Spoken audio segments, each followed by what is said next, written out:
Hi everyone. This is the video version of the classroom website I created for our literacy class. I created mine on Canvas because this is what my district had access to, but we currently only use it for middle school and high school. So I tried to do an elementary version, and it was super fun, but really time consuming. So this is what I came up with. Here's my introduction, and I just explained the purpose. I will explain what these things are in a second. So this is the homepage with what the students will see. So they can click on any of these buttons to access different parts.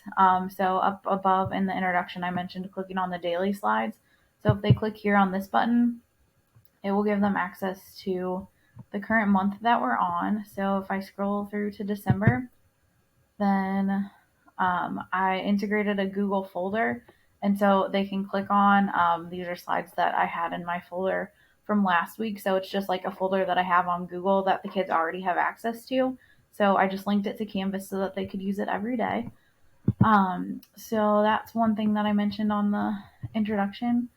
I put this little home button thing at the bottom. I forgot to do that, or I forgot to keep looking at it, but it'll take me back to the home page. If I click right here on the Zoom button, it will open up our Zoom link that goes directly to our classroom, so that my quarantined students can Zoom into the classroom every day. Then we'll get to the literacy parts. So I put things on there for all the subjects, but well, kind of. I really just started, but we'll start with writing. So we'll click on writing, and these are all of the writing lessons that we're going to do this year. And maybe I'll start it with this class, maybe not, but we'll start with narrative. And then right now we're working on some different narratives, but one thing that I really wanted the kids to have access to was their rubric.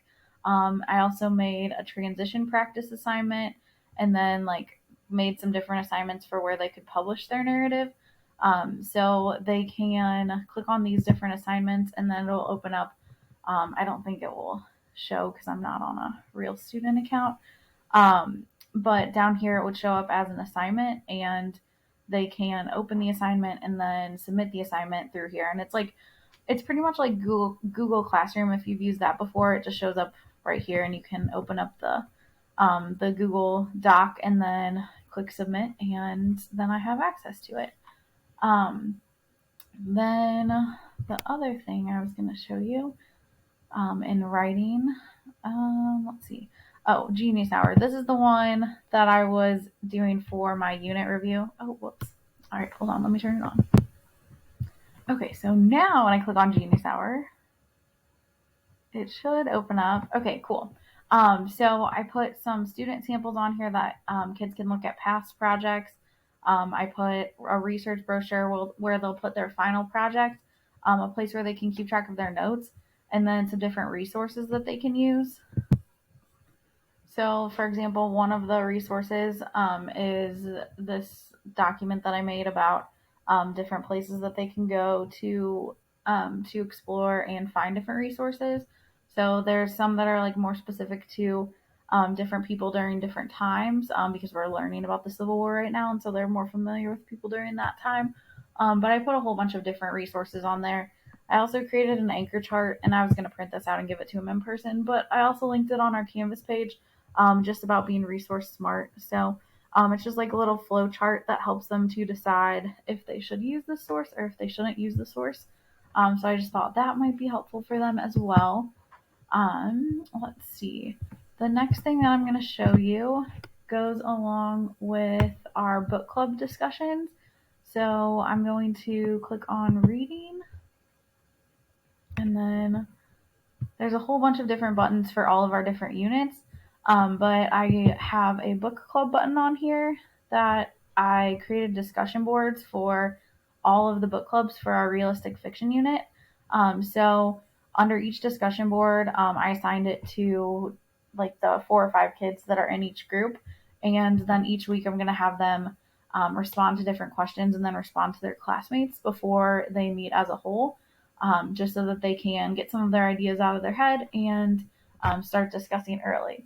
I also gave them little weekly assignments that I tested out, And so like the first one was finding figurative language in their book club book. And so they can just, like as they're reading, they can type the figurative language they find and submit it there. Let's see, the next thing is down here at the bottom.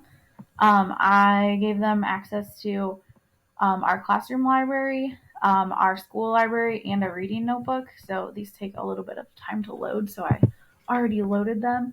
But like this is a classroom library that I made during a Bitmoji classroom class that I took a little bit ago. But if they click on class library, then they can access our all of the books that we have available in our classroom library and then check those out. And then I get a notification and then I just go pull the book for them.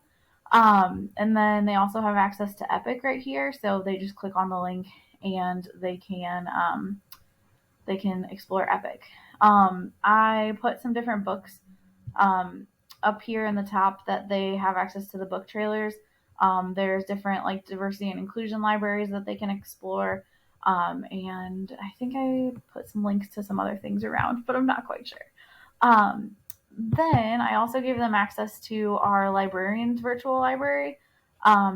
Most of the time she just has them bookmark it on their device, but since they got iPads this year, it's been a little more challenging for them to find.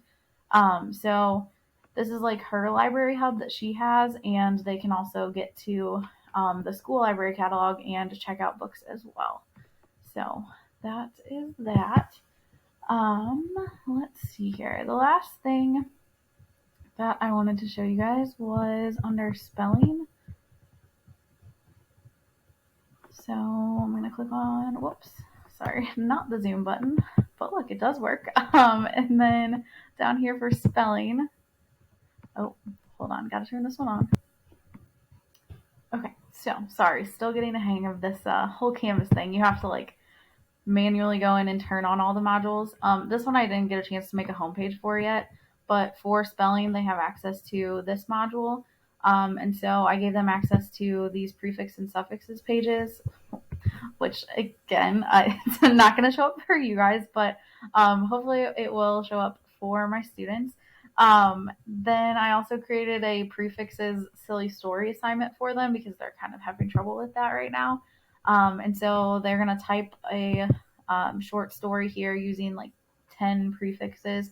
They'll have to highlight the prefixes and then they'll share the story with a friend, and then that friend will copy and paste the story and then try to use opposite prefixes. So basically, the kids have to know what the prefix means so that they can write a story that would make it the opposite.